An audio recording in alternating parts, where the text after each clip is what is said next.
नमो तस्स भगवतो अरहतो सम्मा सम्बुद्धस्स। उहाँ भगवान अरहत सम्यक सम्बुद्धलाई सादर नमस्कार। नमस्कार आदरणीय दर्शक महानुभावहरू। बोडी टेलिभिजनबाट नियमित रूपमा प्रसारण हुँदै आइरहेको यो अङ्गुत्तर निकाय आज हामी 82औं एपिसोडमा आइपुगेका छौँ। भगवान बुद्धको उपदेश सङ्ग्रह त्रिपिटकको सूत्र पिटक, जसमा 5वटा निकायहरू छन्, त्यसमध्ये चौथो निकाय अङ्गुत्तर निकायको हामी सिलसिलेवार चर्चा गर्ने क्रममा थियौँ। र यो अङ्गुत्तर निकायमा 11वटा निपातहरू छन्। तीमध्ये एकक निपात, पहिलो निपातको कुरा गर्दै आइरहेको र गएको एपिसोडमा हामीले यो एकक निपातमा भएका 20वटा वर्गहरूमध्ये 18वटा वर्गसम्मको कुराहरू सकाइसक्यौँ। र आदरणीय दर्शक महानुभावहरू, आज हामी 19औं वर्गको चर्चा गर्ने क्रममा छौँ। र यो 19औं वर्गलाई काय गता सती वग्गो भनेर भनिएको छ। काय गता सती भनेर यो पालीमा, काय भनेको शरीर हो, काय गता शरीर सम्बन्धी र सती माने स्मृति, त्यो शरीर सम्बन्धी स्मृति राख्ने, होस राख्ने वर्ग भनेर भनिएको छ। र यो वर्गमा जम्मा 37वटा सूत्रहरू छन्। अब यो 37वटा सूत्रहरूमा चर्चा गर्नुभन्दा अगाडि यो काय गता सतीको विषयमा अलिकति म यहाँहरूको समय लिन चाहन्छु। र यो काय गता सतीलाई काय गता सती ध्यान पनि भनेर भनिन्छ। यो ध्यानमा के हेरिन्छ अथवा कसरी गरिन्छ त भन्दाखेरि यो हाम्रो शरीरको भित्र र बाहिर रहेका ठोस र तरल पदार्थहरूलाई राम्रोसँग ध्यान दिने, होसपूर्वक हेर्ने। र यो काय गता सती ध्यान वास्तवमा यो समठ ध्यान, जुन मैले यहाँहरूलाई अगाडि पनि चर्चा गरेको थिएँ, त्यो समठ ध्यान जसमा 40वटा ध्यानहरू छन् र त्यसमध्ये 10वटा अनुसति भन्ने छ। र त्यो अनुसति 10वटा मध्ये 8औं ध्यान यो चाहिँ काय गता सती। अब छोटकरीमा हामीले पहिला चर्चा गरिसक्यौँ। अब आएर यो काय गता सती ध्यानको विषयमा भगवान बुद्धले अलि गम्भीर रूपमा, अलि विस्तृत रूपमा चर्चा गर्नुभएको यो वर्गमा पाउँछौँ।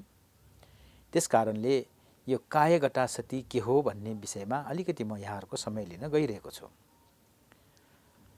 र यो हाम्रो शरीर बाहिरबाट यो छालाले ढाकिएको छ। त्यसमा आँखा, कान, नाक, मुख, जिब्रो, शरीर यो बाहिरी भाग भयो, बाहिरी इन्द्रिय भयो। त्यसै गरेर शरीरभित्र विभिन्न प्रकारका अवयवहरू, अङ्गहरू, विभिन्न प्रकारका वस्तुहरू, पदार्थहरू छन्। र ती पदार्थहरूलाई 2 भागमा बाँडिएर यो काय गता सती ध्यान अभ्यास गरिन्छ। र 2 भागमा भन्नुको अर्थ एउटा ठोस वस्तु जसलाई पृथ्वी धातु पनि भनियो, र अर्को तरल पदार्थ, तरल वस्तु जसलाई आपो धातु पनि भनिन्छ।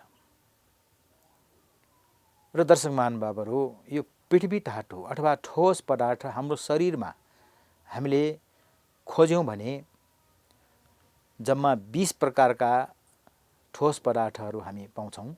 तरल पदार्थ 12 प्रकारका पाउँछौँ। र यसरी 20वटा ठोस र 12वटा तरल जम्मा जम्मी 32 प्रकारका यी धातुहरूलाई हेर्ने जुन ध्यान हो, त्यसैलाई काय गता सती ध्यान भनेर भनियो। र यसरी 20 र 12 गरेर 32 भएको कारणले यसलाई 32 कोठास भनेर पनि भनिएको छ। आउँ दर्शक महानुभावहरू, अब यो 20 र 12मा के पर्छन् भन्नेतिर अलिकति यहाँहरूको म समय लिन चाहन्छु। ठोस पदार्थ हाम्रो शरीरमा 20 प्रकारका छन्। त्यो पनि स्थूल रूपमा दर्शक महानुभावहरू, सूक्ष्म रूपमा त अझ त्यसलाई फाडेर हामी जान सक्छौँ। तर ठोस स्थूल रूपमा यी 20 प्रकारका जुन ठोस वस्तु पृथ्वी धातुहरू छन् तीमध्ये सबभन्दा पहिलो लिएको छ केशा अथवा कपाल। त्यसपछि पालीमा लोमा भनिन्छ, यो भनेको रौँ, हाम्रो सानो सानो रौँहरू। त्यसै गरेर नखा, हाम्रो हात र खुट्टाका नङहरू। अनि आउँछ दन्ता भनेर दाँत। त्यसपछि तचो भनेको छाला। यो हाम्रो शरीरको बाहिरतिर देखिने यी वस्तुहरू 5वटा भए। अब यो छालालाई हामीले उप्काएर हेरौँ अथवा त्यो छाला काटेर हेऱ्यौँ भने त्यहाँ भित्र के पाइन्छ त? ती पनि त ठोसै वस्तुहरू हुन्, जस्तो मासु, पालीमा त्यसलाई मङ्स भनियो। त्यस्तै गरेर नारु, नसा, जसलाई हामी मसल भन्छौँ क्यारे। त्यसै गरेर अठी भनेको हाड, अनि अठिमिजङ भनेर हाडभित्र हुने जुन मासी भनिन्छ, जसलाई बोन म्यारो पनि भनिन्छ। त्यसपछि आउँछ वक्कङ भनेको मृगौला, किडनी। अनि आउँछ हडयङ अथवा मुटु।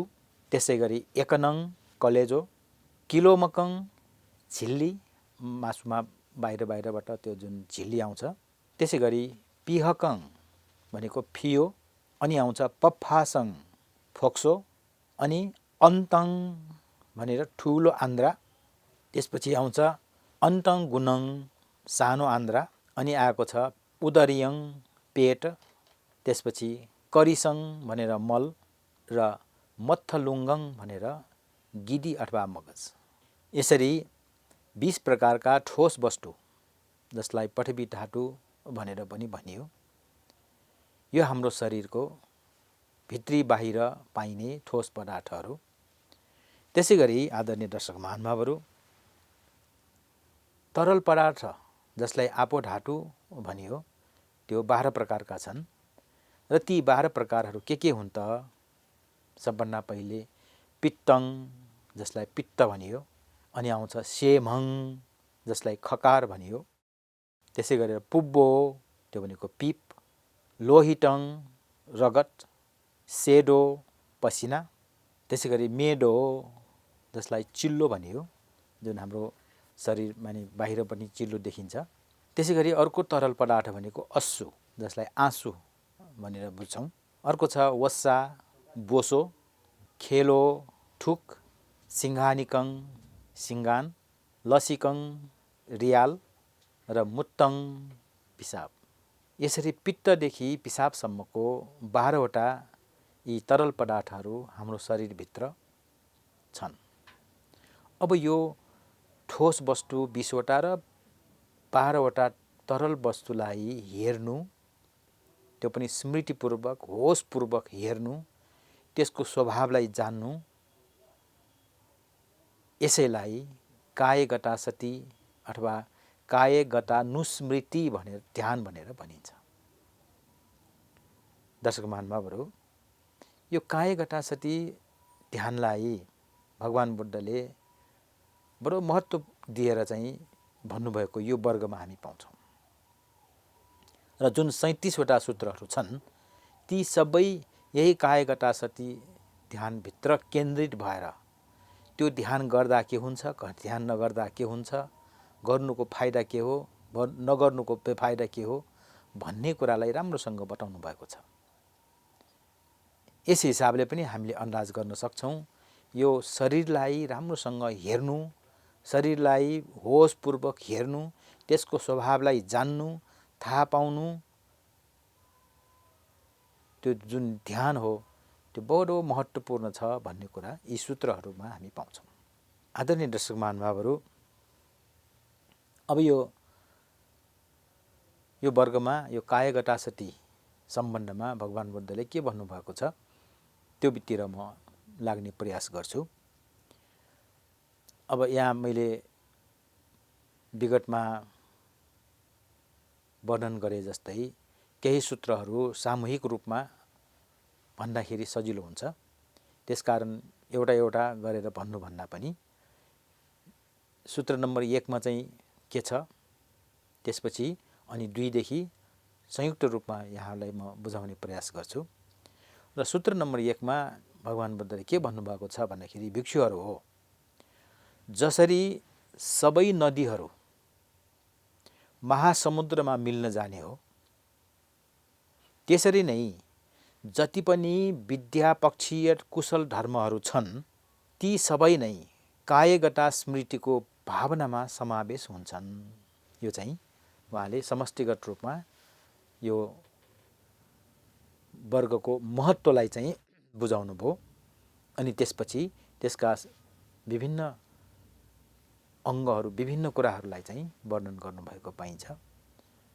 दर्शक महानुभावहरू, हामीले ख्याल राखौँ, जसरी सबै नदीहरू महासमुद्रमा मिल्न जान्छन्, यो त हामी सबैले थाहा पाएको कुरा हो, सबैले देखेको कुरा हो। अब त्यो नदीहरू सानो नदी हुन्छ, खहरे खोला हुनसक्छ, मध्यम खालका नदी हुनसक्छ, ठुल्ठुला नदीहरू हुन सक्छन्, तर तिनीहरूको गन्तव्य भनेको महासमुद्र अथवा समुद्रमा गएर ऊ चाहिँ मिसिन जान्छ। र त्यो नदी बग्ने क्रममा विभिन्न प्रकारका शाखा नदीहरू त्यसमा जोड्दै आउँछन् र त्यो जोड्दै जोड्दै जोड्दै पहिले सानो नदी पछि ठुलो ठुलो भएर आउँछन्। तर त्यो सबैको गन्तव्य कहाँ त भन्दाखेरि समुद्र। भने जस्तै कति व्यावहारिक उदाहरण चाहिँ बुद्धले दिनुभएको छ यसमा। यसरी विभिन्न प्रकारका नदीहरू गएर चाहिँ समुद्रमा मिल्न जाने जस्तै जति पनि विद्यापक्षीय कुशल धर्महरू छन्। अब यहाँ हामीले यो विद्यापक्षीय कुशल धर्म के हुन् यसलाई अलिकति बुझौँ। विद्यापक्षीय भनेको विद्याको विषयवस्तुसँग मिल्ने अथवा विद्यासँग मिल्ने विषयवस्तुहरू। अब विद्या के हो यो पनि जान्न आवश्यक छ। अहिलेको हिसाबमा विद्या भनेको कुनै ज्ञानलाई पनि भनिन्छ, कुनै प्रकारका शिल्पलाई पनि भनिन्छ। अनि पक्षीय भनेको त्योसँग रिलेटेड, त्यसकोसँग सम्बन्धित। तर यहाँ यो विद्याको अर्थ ज्ञान र शिल्पलाई लिएको होइन। यहाँ विद्या भन्न खोजेको जति पनि यो संसारमा राम्रा कुराहरू छन् भनेको त्यो दृश्यको रूपमा राम्रा होइन कि मनमा उत्पन्न हुने, मानिसहरूको मनमा, प्राणीहरूको मनमा, जति पनि सत्व प्राणीहरू छन् तिनीहरूको मनमा उत्पन्न हुने जति पनि राम्रा भावनाहरू छन्, जस्तो मैत्री, करुणा, मुदिता, उपेक्षा,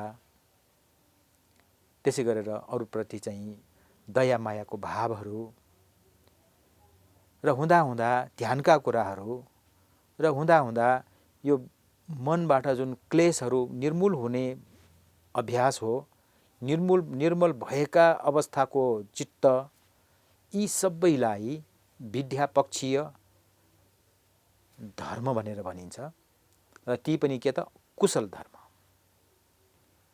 दर्शक महानुभावहरू, कुशल धर्म भनेपछि त्यहाँ अकुशल शब्द पनि छ भन्ने कुरा हामीले थाहा हुनुपर्छ। र अकुशल भन्नाले नराम्रा दुर्भावनाहरू जस्तो लोभ, द्वेष, मोह, ईर्ष्या, मान, दृष्टि, मिथ्या दृष्टि, असन्तुष्टि, यी सबै कुराहरू, यिनीहरू सबै अकुशल धर्महरू भए। र त्यसको ठिक विपरीत राम्रा जति पनि मनोभावनाहरू छन् तिनीहरू सबै कुशल धर्महरू भनियो। र ती कुशल धर्महरूको सम्बन्ध कहाँ हुन्छ त विद्यापक्षीय राम्रा कुराहरूतिर, यो संसार दुःखबाट अलग हुन सक्ने त्यो मार्गतिर सम्बन्धित हुन्छन्। भनेपछि ती जति पनि कुशल धर्महरू छन् त्यो जुन विद्यापक्षीय छन्, जुन यो संसार दुःखबाट मुक्त हुनको लागि नभई नहुने अङ्गहरू छन्, नभई नहुने पक्षहरू छन्, ती सबै कुशल धर्महरू कहाँ समावेश हुन्छ त भन्दाखेरि यही कायगता स्मृतिको भावनामा समावेश हुन्छ। कस्तो राम्रो उदाहरण दिनुभयो। नदीहरू गएर समुद्रमा मिले जस्तै जति पनि मनमा उत्पन्न हुने राम्रा कुराहरू छन् त्यो चाहिँ कायगटा स्मृति ध्यानमा समावेश हुन्छ। कसको? जसले ध्यान गर्छ, जसले त्यो अभ्यास गर्छ। यसरी पहिलो सूत्रमा भगवान बुद्धले यो कायगटा स्मृतिको परिचयको रूपमा र त्यसको महत्त्व कति हुन्छ भन्नेलाई चाहिँ उहाँले इङ्गित गर्न खोज्नुभयो। र त्यसपछि अब त्यो कायगटासति ध्यान अथवा त्यो भावना गर्दाखेरि, अभ्यास गर्दाखेरि के फाइदा हुन्छ र नगर्दाखेरि के हानि हुनसक्छ भन्ने कुरातिर चाहिँ उहाँले होसियारी दिलाउनु भएको छ। अब सूत्र नम्बर 2 देखि 8 सम्म म एकैचोटि यहाँहरूलाई बुझाउने प्रयास गर्छु। उहाँले के भन्नुभयो? भिक्षुहरू हो, एउटा धर्म, यहाँ अब धर्म भन्नाले कायगटासति ध्यानको भाविता अथवा अभ्यास गर्नाले, त्यसको वृद्धि गर्नाले के हुन्छ? महान संवेगको कारण बन्छ भन्नुभयो। संवेग भनेको हाम्रो एउटा वास्तविकतालाई बुझ्न सक्ने हाम्रो ज्ञानको स्थिति, संवेग। जस्तो कुनै व्यक्तिको मृत्यु हुँदाखेरि मानिसलाई एउटा दुःखको अनुभव हुन्छ। चिन्जानै नभएको मानिसको लास मात्रै देख्दाखेरि पनि मानिसले बाटोमा एकछिन उभिएर नमस्कार गर्ने अथवा उसप्रति चाहिँ श्रद्धाञ्जली अर्पण गर्ने मनैदेखि त्यो जुन एउटा प्रक्रिया हो त्यसलाई संवेग भनिन्छ। त्यसै गरेर आफ्नो चिन्जानको, आफ्नै परिवारको व्यक्तिहरू बित्दाखेरि ओहो संसारमा उनी त बितेर गए, हामी पनि एक दिन त्यसै गरेर जानुपर्छ भनेर जुन मनमा लिने स्वभाव हो त्यसलाई संवेग भनिन्छ। त्यसै गरेर संवेग अरूहरू पनि छन्, तर यहाँ चाहिँ भगवान बुद्धले के भन्नुभयो? यो कायगटानुस्मृति, कायगटा स्मृति, यो शरीरमा भएका जुन ठोस पदार्थ, तरल पदार्थलाई ध्यान गर्दाखेरि, त्यसलाई वृद्धि गर्दाखेरि एउटा संवेगको कारण बन्छ। त्यो पनि महान संवेगको कारण बन्छ। किन भन्दाखेरि आफ्नो शरीरलाई आफैले देख्न सकेको हुन्छ। आँखा चिम्लेर ध्यानपूर्वक यो शरीरमा यो छ, केश, रौँ छ, माने कपाल छ, रौँ छ, अनि नङहरू छन्, दाँतहरू छन्, यो छालाहरू छन्, बाहिरबाट भित्रबाट हेर्दै जाँदाखेरि मासु आदि इत्यादि जुन अवयवहरू देख्दै जाँदाखेरि ओहो यो शरीर त वास्तवमा यस्तै प्रकारको अङ्ग प्रत्यङ्गले मिलेर बनेको रहेछ। यो शरीरमा अथवा यो शरीरप्रति आकर्षित हुनु, यो शरीरप्रति लोभी हुनु, यो शरीरप्रति आसक्ति हुनु त कुनै कामको छैन। किन? अब यो जुन हाम्रो शरीरबाट निस्किने मलमूत्र, सिङ्गान, थुक, आँसु, त्यसै गरेर आँखाका चिप्राहरू, त्यो कसलाई मनपर्छ? त्यो सबै असुचि, नराम्रा कुराहरू, मन नपर्ने कुराहरू होइन र दर्शक महानुभावहरू? र यसरी शरीरबाट निस्किने पसिना, चिल्लो पदार्थ केही पनि हामीलाई मनपर्ने खालको छैन। यदि मनपर्दो हो भने त त्यो पसिनालाई पनि हामीले चाहिँ सङ्ग्रह गरेर जम्मा गर्न सक्छौँ, चिल्लोलाई पनि लिएर चाहिँ त्यसलाई सङ्ग्रह गर्न सक्छौँ। तर त्यो कसैले पनि कहिले पनि गरेको हामी पाउँदैनौँ, तपाईँ हामीले पनि गरेको छैन। किन? ती सबै पदार्थहरू दुर्गन्धयुक्त छन्, असुचि छन्, कसैलाई पनि मनपर्ने खालको छैन। त्यसकारण मानिसहरूलाई धेरै पसिना आयो भने पनि केही बिरामी पो छ कि, केही बिमार छ कि शरीरमा भनेर डाक्टरसँग सरसल्लाह गर्छन्। धेरै प्रकारका चिल्लोहरू, धेरै चिल्लो निस्कियो भने त्यो छालाको केही समस्या छ कि भनेर त्यहाँ उपचारको सोच मानिसहरूमा आउँछ। भन्नुको अर्थ यो शरीरमा यसरी विभिन्न प्रकारका अशुचिहरू छन्, फोहोर छन्, दुर्गन्ध छन् भनेर त्यो शरीरलाई, आफ्नो शरीरलाई आफैले हेरेर ती सबै कुराहरू प्रत्यक्ष अनुभव गर्दाखेरि ओहो, यो शरीरप्रति धेरै आसक्त हुनु त कुनै अर्थ नै रहेनछ भनेर एउटा संवेग उत्पन्न हुन्छ।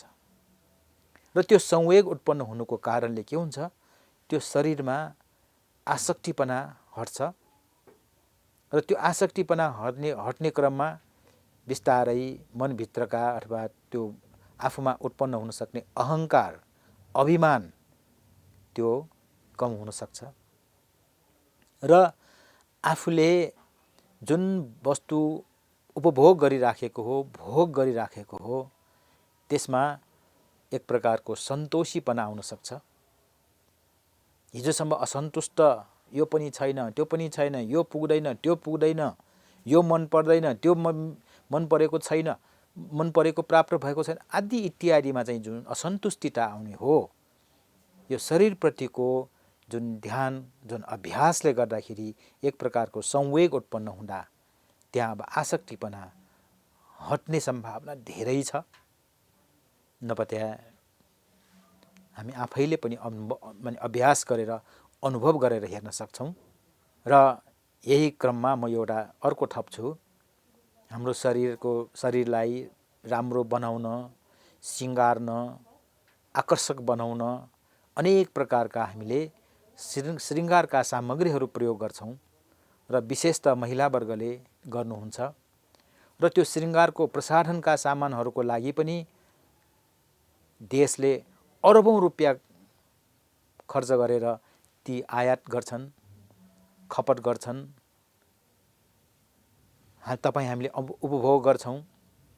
र त्यो उपभोग गर्दाखेरि पनि एक त त्यो पैसा खर्च, अर्को कुरा त्यसले गरेर यो शरीरलाई हानि हुन सक्ने रासायनिक केमिकलहरू प्रयोग भएर विभिन्न प्रकारका रोगलाई निम्त्याउने पनि सम्भावना धेरै रहेको छ।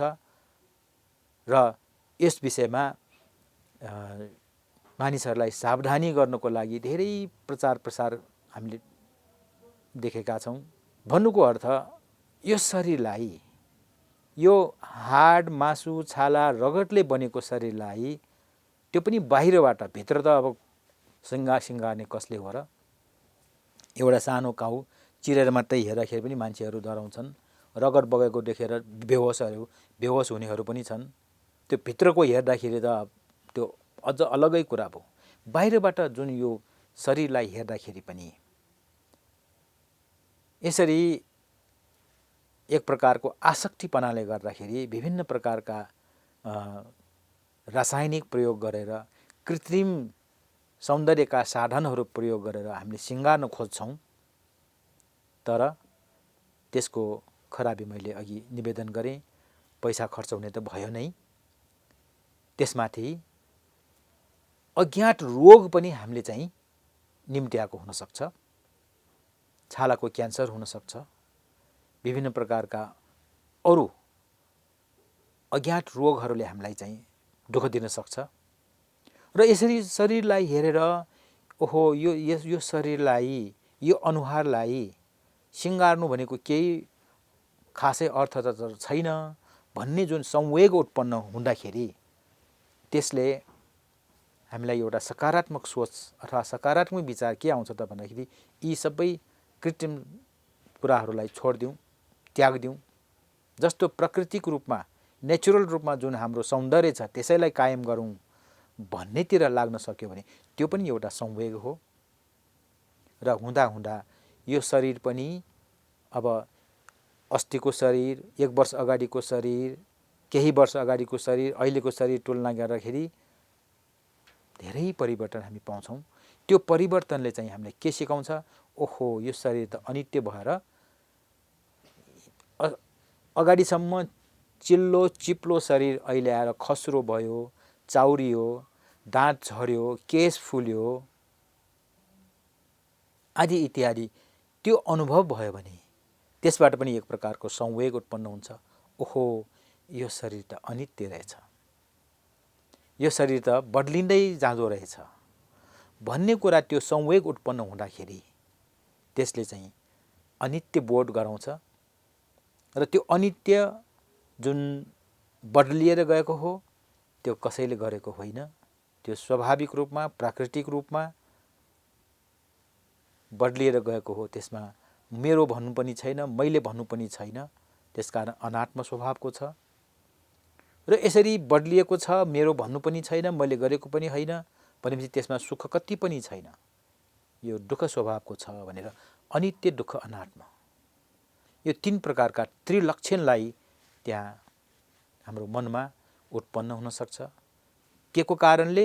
यो शरीरलाई हेरेर त्यसको आसक्तिपनाबाट अलगिएपछि त्यसबाट उत्पन्न संवेगको कारणले यो त्रिलक्षणलाई हामीले चाहिँ जान्न पायौँ भने बिस्तारै बिस्तारै हाम्रो मनमा भएका क्लेशहरू, हाम्रो मनमा भएका राग द्वेष मोहहरू, विभिन्न प्रकारका मान अभिमान, त्यसै गरेर मिथ्या दृष्टि, यी सबै दुर्भावनाहरू त्यहाँ कम भएर जाने सम्भावना धेरै छ।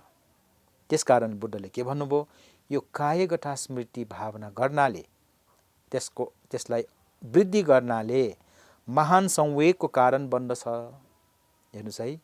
र त्यसै गरेर यसरी महान संवेगको कारण बनेर त्यसबाट हामीले यो प्रकृतिको स्वभावलाई अनुभव गर्न सक्यौँ।